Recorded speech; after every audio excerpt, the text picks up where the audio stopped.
Your eyes do not deceive you. Ladies and gentlemen, welcome back to Topher Talks. I'm your host, Topher Billups, here today to just talk. No, actually, I have a couple of things lined up today. Today, we are back home, at home cooking with Topher Billups.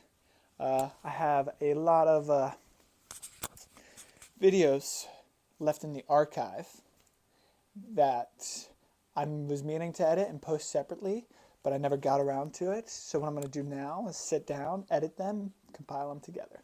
This is just the intro that I needed to record. So, sit back, relax, and enjoy the bumpy ride.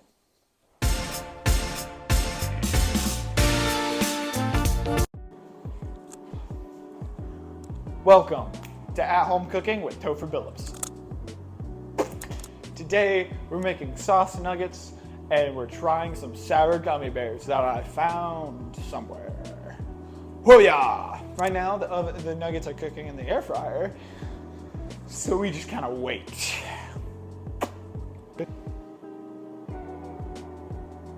Instructions. You gotta lay them out evenly.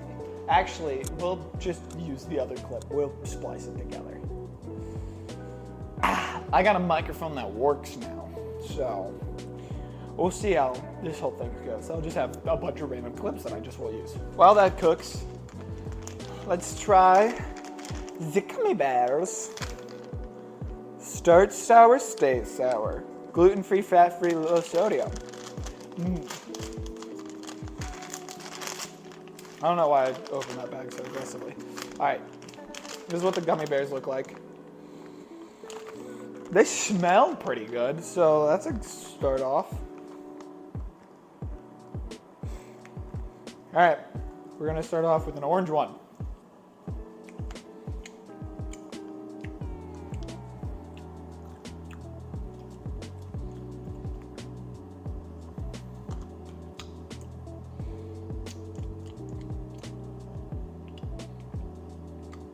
That's a green one.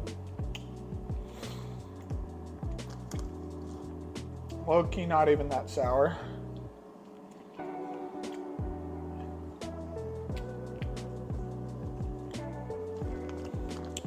For a sour candy, not sour. So I mean, like, if that's up your alley, go for it. No, they're pretty crap. 3 out of 10. I'm gonna still eat them. What do you think I am?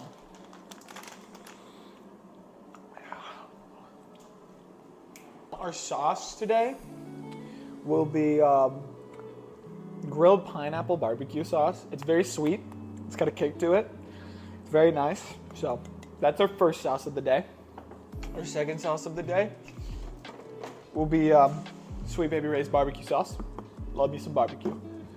Our third sauce of the day will be orange chicken, because we have that available to us. So abuse the power. Ooh, they're done. Not really, but.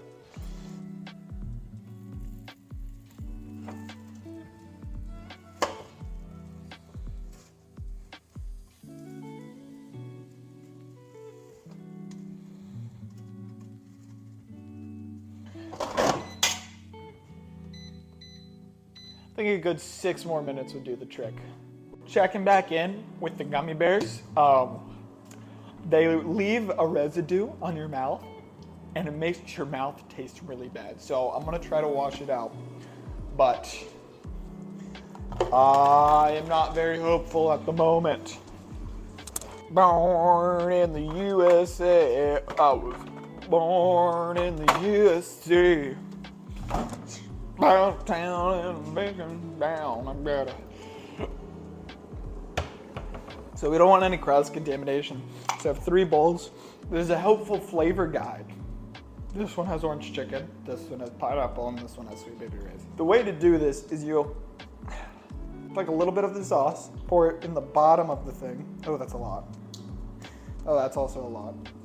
I don't want that much orange chicken.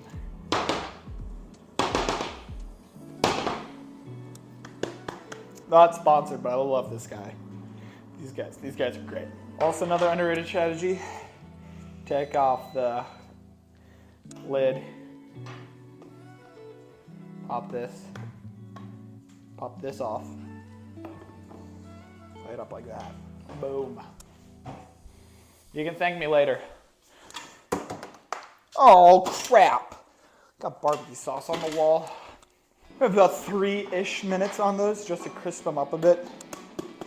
They don't need to be, but I like my nuggets to be really crispy. There's like no barbecue sauce in this thing, so that's great.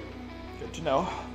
All right, I need a plate, but this is the sauce setup.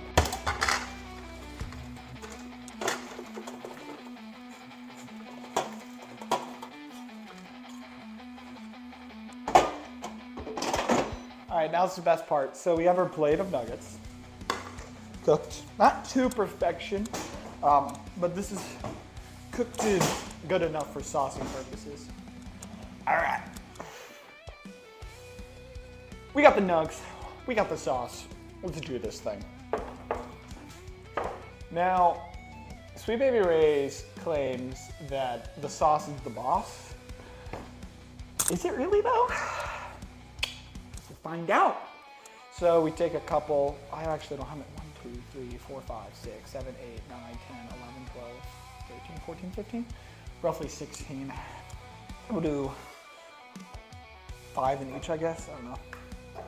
We'll do 3 to start off with, we don't need a ton, but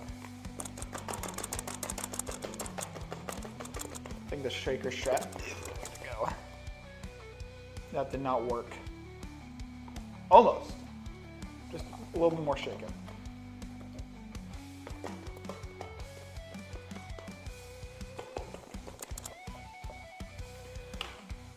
This is the after result. Not completely covered in sauce. So again, we could have done better, but they are pretty much our control group. And it's, that barbecue sauce isn't really a saucing barbecue sauce, so we're not really looking to. Next, we got the barbecue pineapple. Let's sauce these things. This will probably just be a montage of me going. Again, I'm only gonna have to use like 15-second clips. Oh, it's not. This strategy like almost worked with the tiny cups. This doesn't actually look bad. All right. Taste test. Granted, I need the pen.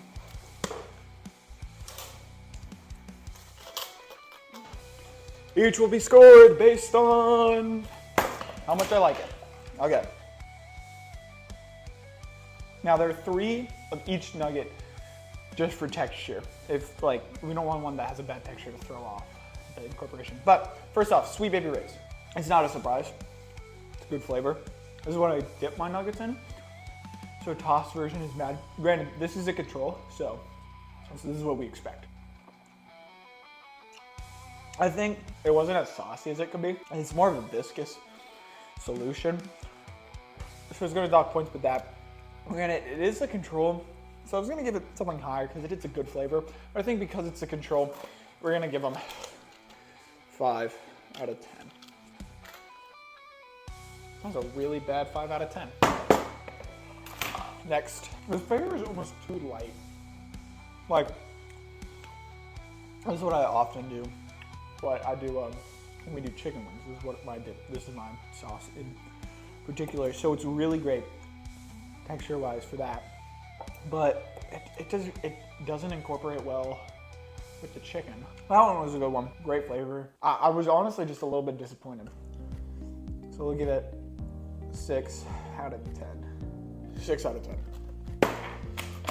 Last one, orange chicken. Emphasis on the orange. Holy smokes. My God, is that a slap to the face. It's a good orange chicken sauce. Granted, I don't know why you would pick orange chicken. They sauced really well. It's a great flavor. It's a little bit too fruity, too citrusy, but it's a great flavor. I honestly didn't want this to be the winner. but being unbiased, based on my criteria, I give this a 7 out of 10. Orange chicken wins. Homemade sauce nugs, if you want to try it, get a wing sauce or something that is supposed to be used for chicken. Like if you want to do like something that's supposed to be tossed in, this works. Not amazingly, but it works. God, I don't, honestly, you probably could find something way better. I just had these things in my house. I wasn't about to go out and buy it. They said we do sauce better. False.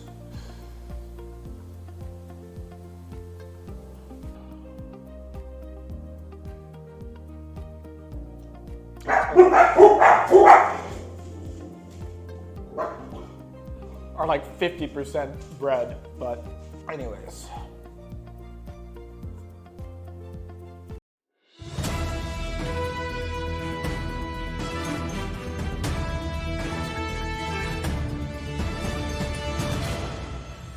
Hi, I'm BJ Haagen-Dazs, and this is 3 a.m. News.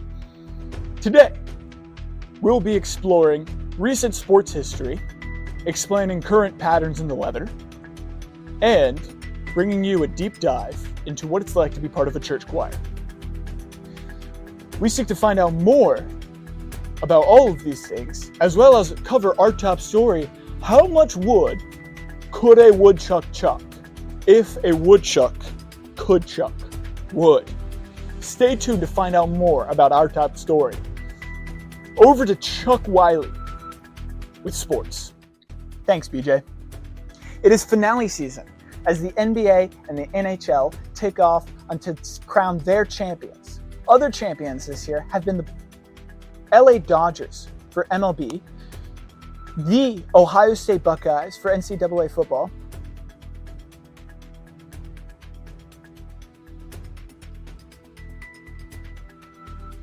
the Philadelphia Eagles for NFL, and the OKC Thunder are set off to face the Indiana Pacers in the NBA Finals. On hockey side, you have the Panthers facing the Oilers, and recently the Oilers just snuck past the Panthers in an overtime victory. Other champions this year include Sovereignty, the winner of the Kentucky Derby, and your Florida Gators, who won the NCAA men's basketball tournament.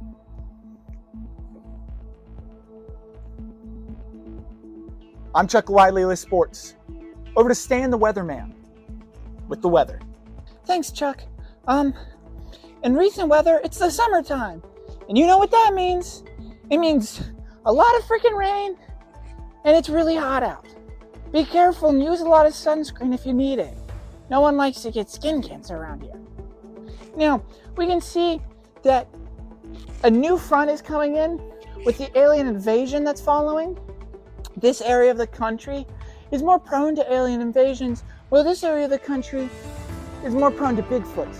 So, if we look at the correlation there, we can tell that Bigfoot is most likely the best defense to an alien invasion. So if you or a loved one is infected by an alien invasion this season, know to go find a Bigfoot. If you can't find a Bigfoot, well, you can also use the same defense as you would a werewolf. You can go to your local library and research more about this to stay better prepared for the upcoming weather. That's all. Back to you, BJ. Can we get a check on Stan? I didn't see his face at yes, thanks, Stan.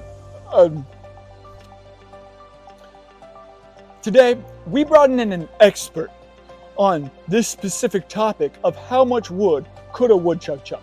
Our woodchucking expert today is Julius Caesarus. No relation to Julius Caesar. So tell me, how much wood could a woodchuck chuck? Hi, thank you for having me. We do not have a definition or an idea of just how much wood a woodchuck could in fact chuck. Sorry to disappoint. Thank you, Dr. Cesius. There, folks, is your answer. That's how much wood a woodchuck could, in fact, chuck. Hi. I'm Flint, Michigan. And I'm the new field operator for 3 a.m. News. Today, I have the opportunity of a lifetime. I get to go inside and learn what it's to be like firsthand in a church choir. Right behind me, through this door, is where the choir meets every single week. I've been told that these cabinets are full of music that they will sing throughout the years. Man, I bet they hold so many memories. Over here is a piano that they practice with every single week.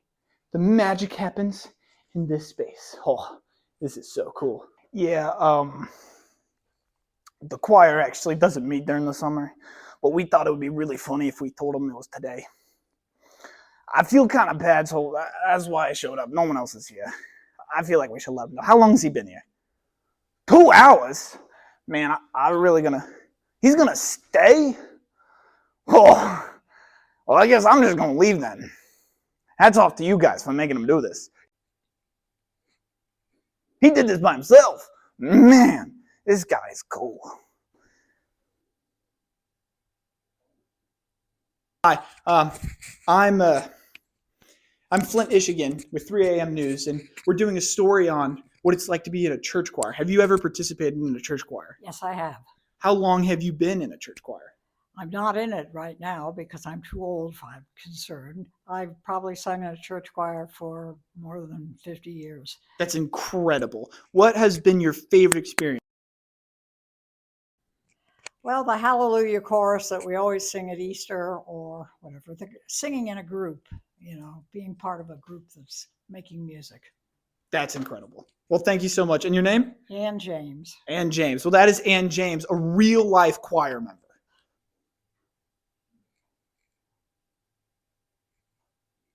Until next week, where we find out, can dogs speak Spanish?